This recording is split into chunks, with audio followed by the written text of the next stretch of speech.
प्रायोजक है दगरू सेठ jewellers, GM road near radio station.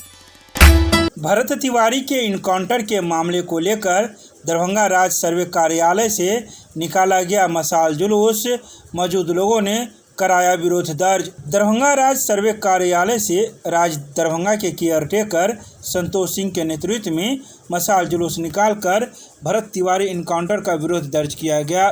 यह मशाल जुलूस मंगलवार की शाम 5:30 बजे निकाला गया। इस दौरान संतोष सिंह ने कहा कि भरत तिवारी अमर रहे। वे ऐसे व्यक्ति थे जो वर्तमान व्यवस्था को उजागर करते हुए देश के युवाओं को क्रांति की मशाल जला गए। जो व्यक्ति हमेशा समाज के लिए काम किया और आवाज़ के हक के लिए संघर्ष किया, भरत तिवारी ऐसे व्यक्ति रहे। दरभंगा जिला ब्राह्मण फेडरेशन के जिला अध्यक्ष पप्पू चौधरी ने कहा कि भरत तिवारी एक ऐसे व्यक्ति थे जो समाज के सभी जाति और धर्मों के लोगों के लिए हमेशा अपनी आवाज़ को उठाया।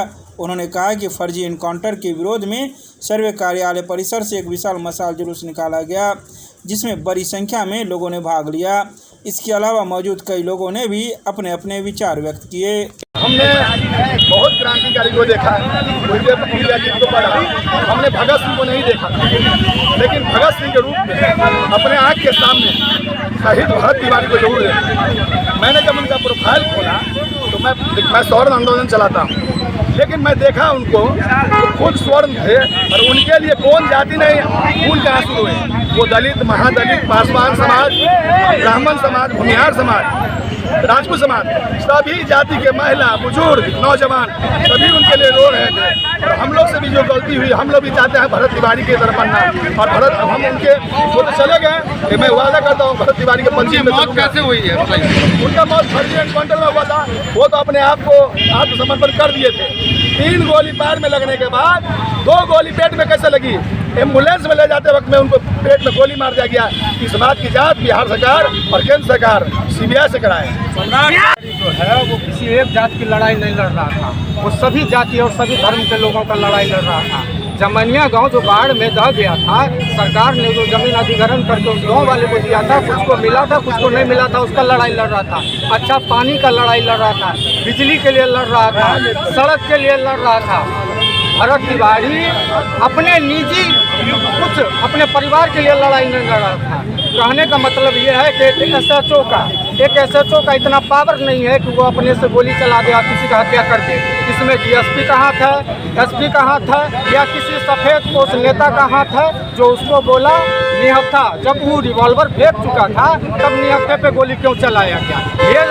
ये एनकाउंटर नहीं, ये मर्डर है और उसकी जांच होनी चाहिए, पूरी तरीके से जांच होनी चाहिए। 302 धारा हत्या का धारा लगकर ये SP DSP को भी जेल तुरंत भेजना चाहिए। देश में जो अपराधी होते हैं, जो क्राइम करते हैं, उसे बाहुबली कहा जाता है। जो क्रांतिकारी समाज के लिए आवाज उठाता है उसे अपराधी घोषित किया जाता है और उसका फेक इनकाउंटर किया जाता है।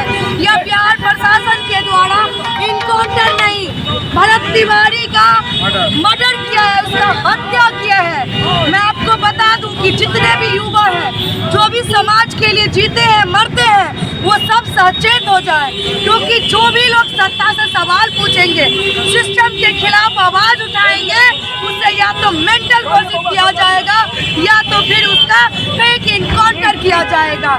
यह दुर्भाग्य है कि इस देश में वर्षों बाद एक मर्द पैदा हुआ जिसका नाम था भरत तिवारी।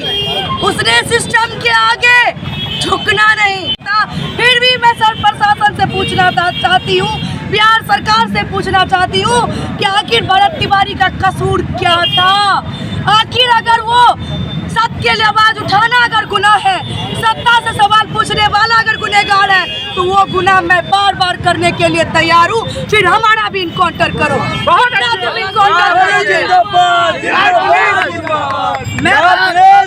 हम लोगों ने इस देश में चंद्रशेखर आजाद को नहीं देखा, भगत सिंह को नहीं देखा, सुखदेव सिंह को नहीं देखा, लेकिन भरत तिवारी के रूप में हमने एक साथ सभी क्रांतिकारी को हमने देखा। इसीलिए मैं चाहूंगी कि भरत तिवारी के लिए और आवाज मजबूत हो और ईंट से ईंट आज पूरे बिहार में हिले, ताकि बिहार सरकार की नींव हिल जाए।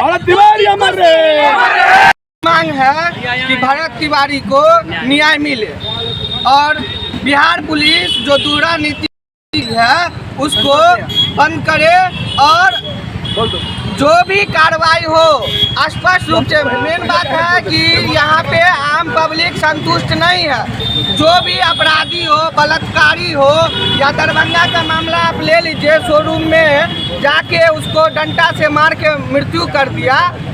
वैसा व्यक्ति को एनकाउंटर होना चाहिए, न कि जो देश के लिए लड़े, देश के लिए आवाज़ उठाए, उसको फेक इनकाउंटर करके आप बहुत स्मार्ट बनते हैं। दूसरी बात, बिहार पुलिस चालान काटने में लगी हुई है। घटना घटित होने के बाद ही वो आती है, न कि पहले आता है। अगर पहले जाके भी थाना में, अगर आज के डेट में जाके आप बोलिएगा कि मेरे साथ ये हो रहा है, अन्याय हो रहा है, उस टाइम रिस्पांस नहीं लिया जाएगा। सिंपल सी बात है, रिस्पांस तब लिया जाएगा जब उसका जान चले जाए, जब उसके साथ कोई घटना घटित हो जाए तो प्रशासन आएगी, आश्वासन देगी। बस इससे हम लोग खुश नहीं है। भरत तिवारी को न्याय मिलना चाहिए। अमित कुमार मीडिया महोदय का जिस तरह से बिहार सरकार क्रांतिकारी के सीने पर चढ़कर दमन कर रही है और बिहार पुलिस अपना निष्पक्ष तरह से काम नहीं करती, और जिस तरह से अगर एनकाउंटर ही होना है तो अभी दरभंगा में बीते दिन मोहम्मद फैज की शोरूम में घुसकर हत्या कर दी गई थी। उस समय क्या बिहार पुलिस चूड़ी पहनकर बैठी थी? जो उस अपराधी का एनकाउंटर के बदला भाई भरत भूषण तिवारी का एनकाउंटर किया गया, जो समाज के हमेशा हित में काम किया है। भरत भूषण तिवारी ने कोरोना के काल में पीएमओ को पत्र लिखा था कि हमारे आपके इस वैक्सीनेशन के परीक्षण में हमने अपना शरीर को अंग दान करूंगा, लेकिन वो भरत तिवारी की बिहार पुलिस और निकम्मी सरकार ने एनकाउंटर में उनके हत्या कर दी। क्या नाम हुआ? बिट्टू झा, समाज सेवी।